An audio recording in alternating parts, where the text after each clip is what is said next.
Hello, my friends. Welcome to another math video with Mrs. Madsen. Today we are going to be comparing and ordering rational numbers.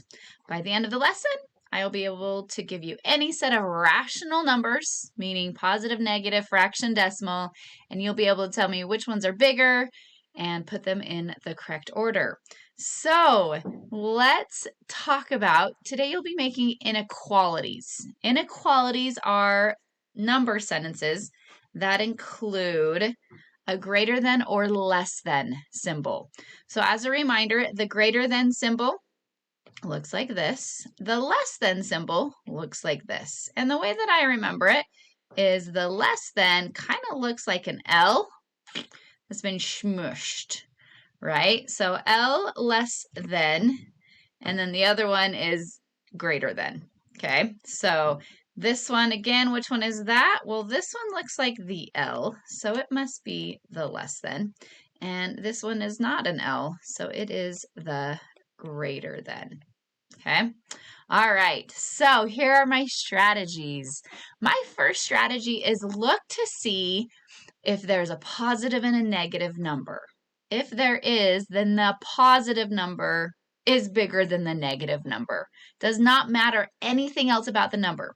If all you notice is that one number has a negative and the other one has nothing, so it's a positive, then you already know that the positive number is greater. And that is all you have to do. So that's why I tell you that first, because that will be the quickest, easiest ones to figure out, right? So if you look and you see, oh, well, those are both negative, then here's my next tip for you.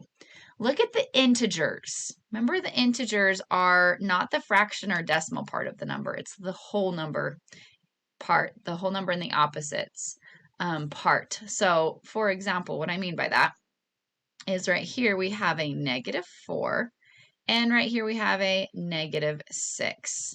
So I don't even need to look at anything else.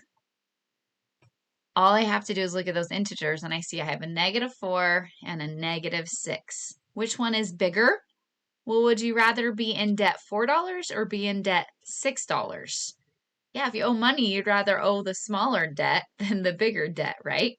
So that's why I'm going to say that -4 is greater than -6. The alligator is going to go for the smaller negative because that's actually the bigger number. Okay, now my last tip is this, and this will be something you might want to do if both numbers, or if all the numbers have the same integer. Then we have to go on and look at the fraction and the decimal. Now, if one's a fraction and one's a decimal, then my third tip is to change all of the fractions to decimals, just like we did last chapter when we were comparing positive fractions and decimals. It's going to be the same for positive and negative fractions and decimals, and that is to change this fraction into a decimal. Okay, that way we can line up all the decimals and we can very easily compare them. So 2/3, I know because Mrs. Madsen made me memorize it a couple chapters ago, that 2/3 is 0.6, which means that -2 and 2/3 is -2.6. Now look how great it is now that they're both in negative or in decimal form to line them up and to be able to easily compare the first place value that is not the same. Let me get my face out of the way so you can actually see it. So we can see that right here in the tenths place, we have a -2/10, and a -6/10. So which one is bigger? Well, whenever we are working with negatives, we are going to remember that the bigger the negative, the smaller the number actually is. So out of these two numbers, -2 and 0.66 repeating is the bigger negative, which actually means it's the smaller number. So in this instance, the negative 2 and 2/2500 is bigger. It is closer to 0. That's another way to think of negatives. If you have two negatives, which one is closer to 0? The number that is closer to 0 is the one that is bigger. The number that is further away from 0 is the number that is smaller. So that's why negative 2.25 is bigger than negative 2 and 2/3. Negative 2 and 2/3 is further away from 0. It's way more negative, not way more, but it's more negative. Okay, so now that you've seen me do it, let's do some work together. So the first thing, remember, I always want you to look for is there a positive or negative number difference? And in this one, there's a positive number and a negative number. I don't even care what the numbers are. All I know that is that if this is negative and this one is positive, then the positive number will always be greater. The alligator is always going to strive to eat the positive number. If he has a chance between a positive number or a negative number, he's going to go with the positive. It's like the positive is actual food, and the negative means he like throws up food. He's not going to go for the negative number. So always make sure your alligator is eating the positive number. All right, so, this is a different example. Now I've got 3 numbers, and I want to put them in this order. Let's see, what symbol is this? Oh, that's the L smashed, right? So I'm going to go less than to greater than. So I want to look for the smallest number. Now I have a positive number and then 2 negative numbers, which means without a doubt, the positive number is the biggest number because it's the only positive. Okay, so now let's look at those 2 negative numbers. And they're already both decimals, so that's good. Negative 7.1 and negative 5.9. And so remember, my second tip is to look at the whole number or the integer in front. And that will really help us in this situation because my integers in front are different. So I've got negative 7, negative 5. Which one is the smallest? Which one is furthest away from 0? The negative 7 is furthest from 0, isn't it? So negative 7.1 is the smallest. It is the one furthest on the left. And then a little bit closer to 0 is a negative 5.9. And then we get to 0. And then to the positive side, we have 3.6. Okay, so that one, we didn't even have, did you notice that I didn't even mention the 0.1 or the 0.9 or the 0.6? It didn't matter because all of their integers in front were different. So we got to look at those bigger numbers in front. Okay, now, let's see, they're both negatives. So then if we look at the integers, this doesn't have an integer in front. This has a 0 in front. So they both don't have an integer or a whole number in front. So then let's go to getting them all in decimal form so that we can compare. It's really hard to compare a fraction with the decimal because they're in completely different forms. You might be like, well, this one's bigger because 3 and 4 is smaller than 7. That's not the case. Rarely is that the case. What we have to do is we have to change these fractions to decimals. You can remember how to do that by calling up your friend that also hates fractions. It's not really a friend, it's a troll. Do you remember? We're going to call up our fraction-hating troll friend, and he's going to sneak up behind and he's going to push that fraction forward to where the fraction ends up looking like this. We got a negative there, huh?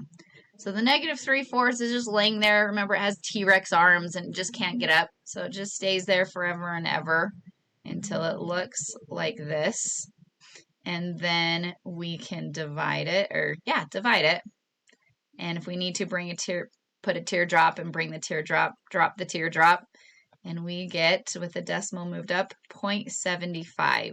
Now, hopefully, you looked at that and was like, oh yeah, 3/4, 3/4, 75 hundredths, correct? If not, then that's why I retaught you how to do that. But I want you to have that one memorized. So we have negative 75 hundredths and a negative 7/10, or we could put a 0 there, a negative 70 hundredths. So because they're both negatives, we have to remember that the bigger the negative, the smaller it actually is. So this is the bigger negative, which means it's the smallest one, isn't it? It's the one furthest from 0. So I'm going to make sure the alligator eats the smaller negative because the smaller negative is actually bigger. Okay, so we've got 3 more we're going to put in order, and again, it's going to be least to greatest because those are less than symbols. And I've got a negative, so right off the bat, I know that that one is the smallest. So now all I have to compare, now that that one's out, is these 2 fractions right here. I know the 2/3. I could fraction hating troll that, but I also have that memorized, and again, I know that that is 6/10. But if you want to see, you can see that it will just repeat and be 0.6666 repeating. Do you remember that? So that's why 2/3 is 0.6 repeating. Now 5/12, I don't have that one memorized. So I will call up my fraction hating troll buddy. I always remember that the top number goes inside. I had a decimal and 0, and then 12 can't go into 5, but it can go into 54 times for 48. And then I'll have a teardrop to bring down. That will give me 1 because that will be 12. And then that'll give me 8. Add another 0. 12 can go into 80. 7 is 84, so it's going to have to be 6 for 72. And then I have 8 again for another 6 and 72. All right, so we're going to see that we have a repeating 6. Not a repeating 4 or 1. The only thing that was repeating was the 6. Okay, so now I can line them up. 0.66 repeating, 0.416 repeating. I guess technically, if I was paying attention, I could have stopped right here because that's all I really need to know is those 2 numbers right there. Okay, and they're both positive, so this time the bigger number actually really is the bigger number, isn't it? And 66 hundredths was 2/3, so 2/3 is the biggest. And then this was 5/12, so I'm going to put 5/12 right here. So going least to greatest, that is my order. You ready to try some on your own? So I would love it if you paused it, try it on your own. If you're still a little bit like, oh, not sure, then just keep following along with me. That's fine. Look for the positive and negative signs. Ah, man, these all have positives, or goodness, not positives. They all have negative signs. So the next trick is to look at the integers in front. We got a -5, -6, and -5. So that's useful to me because that means that the -6 is the smallest one. Now, I just need to compare my 2 -5s. So now I'll need to look at the fraction and the decimal. 1/4 I have memorized. 1/4 is 1/4. Remember that 1/4 is 25 cents. So I'm comparing 5.3 or 5.30, 5 and 30 hundredths to 5 and 25 hundredths. So I've got a -30 and a -25. I'm thinking, what is the biggest negative? Because that's the smallest number. Well, that's -5.3, right? It's the biggest negative. It's the furthest from 0. So that's going to be my next smallest. And then -5 and 1/4 is the one that's closest to 0. So that one actually ends up being the biggest number. Okay, you're doing pretty good. Let's try one more. They're all negatives again, giving you a lot of negative practice because you got to think opposite of what you've been growing up, what you've grown up to learn. So let's do some more opposite practice with these negatives. So we got all negatives. They're all fractions that are smaller than 1, right? Because there's no integer in front.